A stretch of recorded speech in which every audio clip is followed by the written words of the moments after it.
Oh, hello again, everyone. Welcome back. Thanks for visiting once again. And as you can see, things have moved on apace with the Kotare 132 Spitfire.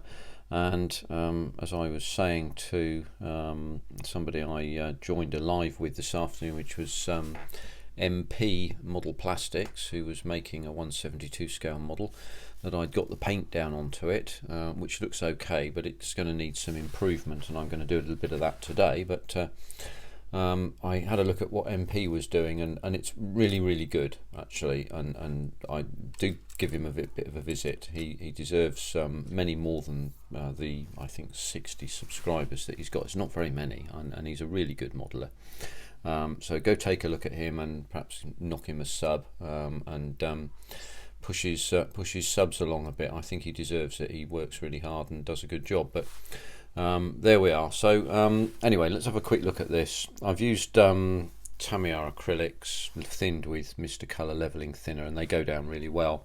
Haven't really used another paint on a surface apart from lacquers, which I used on the TSR2, but there we go. Now it's a bright and sunny evening out there again, but what I can do is just show you some of the areas where I'm not very good at airbrushing. So what tends to happen is I get some odd areas where the primer shows through here, and my masking isn't particularly effective in that area. So that what I need to do is sort of smooth those lines off a little bit. And as you can see, there's an area here where it might need a little bit of painting, but there's some blotchiness that shows through, but I think I can kill that with a brush, and I'll do some brush finishing as well. But the other thing, of course, you can see is the pencil marks come through as well. You can perhaps just about make that out there as I point to it, but it shouldn't show that badly. But on the whole, this is okay, but there's some touching up to do. As you can see, there's some overspray here as well. I used a low pressure on the airbrush and cheated slightly, and I didn't mask some areas, and that's what happens. So you have to look out for that. The prop finish has turned out really nicely. That's a very matte black, and underneath, as you can see, we're using the Sky Type S, and because of the fact that quite often the Sky Type S was painted onto the underside of these aircraft at operational maintenance units, or OMUs, and sometimes on the squadron they picked up whatever they could find that was nearly the colour. So you can you can use anything you want. You can lighten it or darken it, whatever you want to do, really. I mean, it doesn't really matter. What I did with this was to prime in black primer on this side and white primer on this side, so that once you show through, you can maybe pick up a little bit of a shade of the colour, which I think has worked out reasonably well. And as you can see as well, the undercarriage legs and covers are white and black to match the old black-white finish, or the night white finish, as this was called night, of course, as you'll recall. Yeah, that's turned out quite nicely. The demarcation line on the 610 squadron cowling here is exactly on the line with the cowling, so it's exactly between the two sets of Zeus fasteners, whereas in some early aircraft and mid-production aircraft, the camouflage pattern extends down below the line of the Zeus fasteners and is down here in a curve, which does make it rather more difficult to mask, but you know, you pays your money and you takes your choice, don't you? So yeah. Anyway, so what I'm going to do is pick up some of this XF52. I'll put it onto a little palette, and let me show you my little palette. Here is my little palette. It arrived free with a tube of crisps, so there we are. And then thin it off, and then I can just paint in some of those areas that I want to cover in. Now, as you know from my previous escapades with brush painting Spitfires, this paint will come up slightly glossy after it dries compared to airbrushed paint, but that disappears, like all the very wise people said in modelling land, and thank you all very much for that. that disappears under varnish, and actually to some extent with a very fine sanding sponge you can sand some of the shine away anyway. So combination of the two things and you'll be there. So what I'll do is I'll just get one of my special dibbers here, that'll do it, and dole out some paint onto my my palette here. It's all very primitive around here, I'm afraid, down in Dawlish, but that's just the way we hang in the Shire, as they say. So excuse me for a minute. Dear oh dear. Hopefully I haven't got what Nigel's got, but hope you're well, Nigel. Keep recovering, mate. I think you deserve it. You've been working hard on those models up there in Gloucester, so there we go. And just a drop or two of Mr. Colour Levelling Thinner, and leave that over there out of the way. And I can give it a little bit of a thin, just a bit of a stir there. Make sure I get all the paint off the dibber there. And then what I can do is just hold that there, and what I might do actually is I'll take that off. I put that on for show, so I'm going to glue it into place when I'm done, because I don't really want it flapping about in the breeze, much as it might be nice. So let's do a bit of a touch up here. So steady hand required.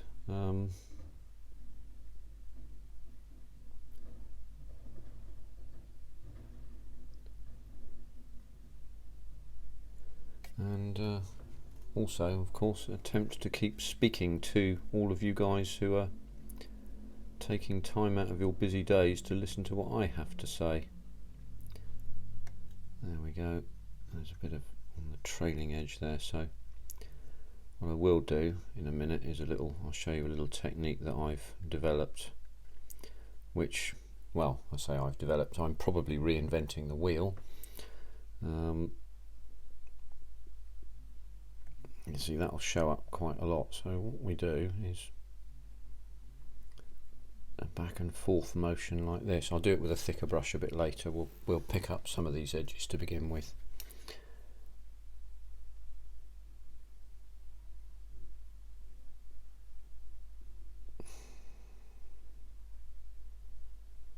Just a question of being patient with these things, really, I think, to be perfectly honest with you. As I said, I'm not very good with the airbrush. I'm still kind of getting used to it, and it's a new thing for me. Let's put it like that. In the last sort of 2 or 3 years, and it has a habit of either spraying not enough paint or way too much, and I can't always quite see the, shall we say, the jet of paint. I don't know if you get to see, get that sort of thing yourselves, but I certainly do. And because I do this in a garage and I have lit it to some extent, I still can't see sometimes where the paint goes. So it's a confounded nuisance, but it means that I have to do brush touching up, so, which sounds a bit rude, doesn't it, really? But there we are. Oh, see, I made a balls of that, didn't I?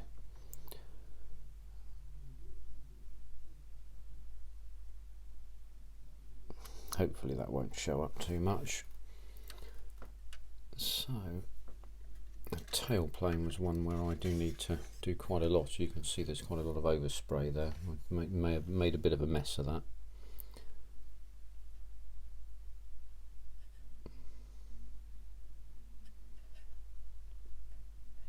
And away we go around that little shape there.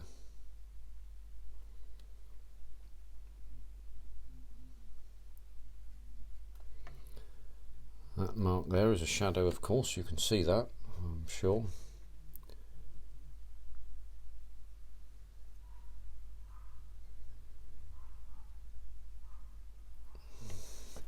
I'll attack that one with a larger brush in a minute, and hopefully we can make that disappear. Right. And there's absolutely no doubt there'll be some areas where I've missed in the future, or at some point during the course of the evening, and I shall have to come back to them later on. But with any luck, I pick up all these areas, and we've got we catch them all then.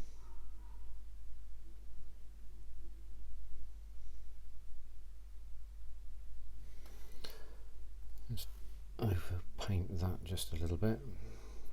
See, that's I've now got this position where the shiny bit of the brush is the sun is shining in my eye, which makes it more difficult to complete the job. We may need to do second coats and so on here, but I think we should be all right. So, as I said, most of this gets covered off fairly easily, and we can then, there's another one there. I knew there was another one back there somewhere. So the only problem with 1/32 scale models, of course, you have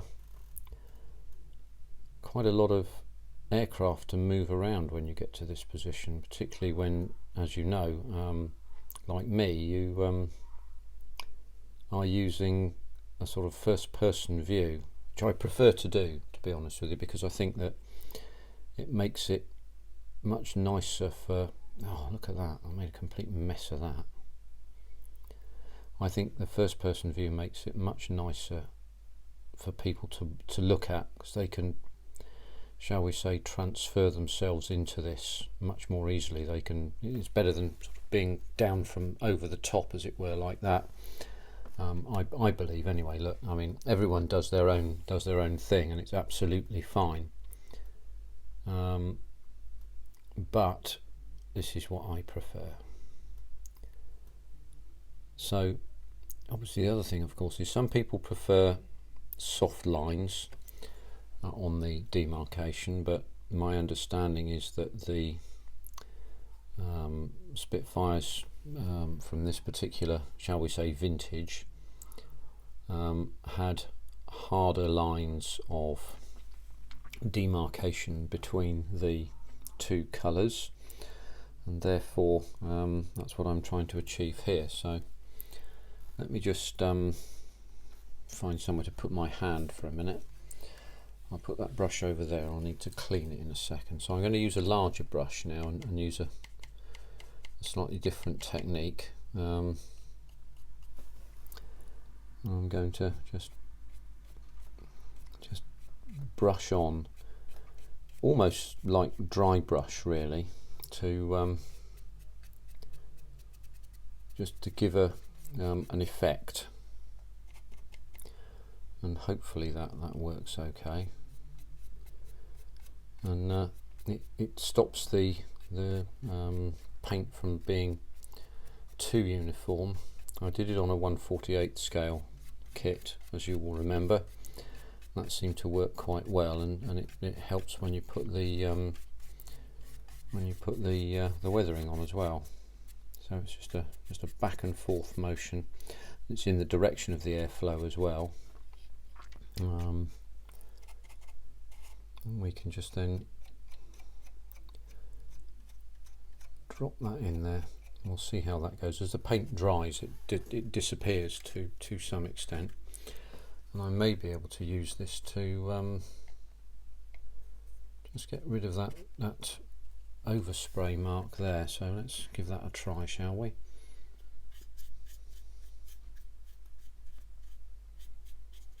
But it's all very light with a fairly highly thinned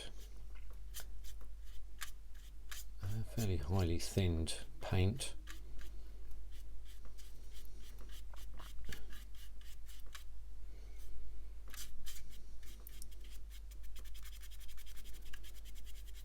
And it helps to meld in the paint, the painting job I'm doing.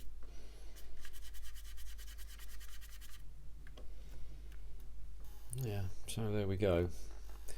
So that's what I'm going to be doing over the top of this, just to add some effect to this, and that will get us into a position where hopefully this looks a little more like someone professional has painted it, and not some Egypt like me. So once again, back and forth swishing motion. So the light from the sun is not making it very easy for you to see this, I'm afraid, but just giving this a bit of an extra brush over there.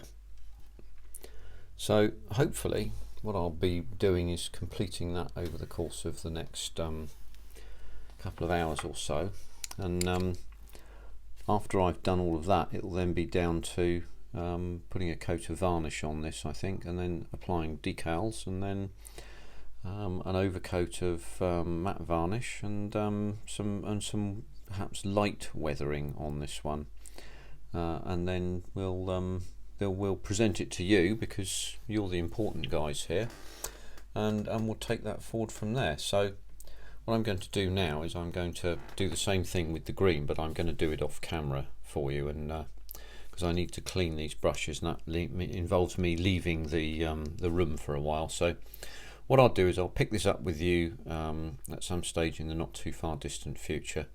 I may even try and catch up with you with a short perhaps, so stay looking out for that. But in the meantime, thanks very much to all of those of you subscribing. Very nice to see you, and thanks very much for visiting once again, and I'll see you the next time round. Thanks very much everyone, take care, bye bye.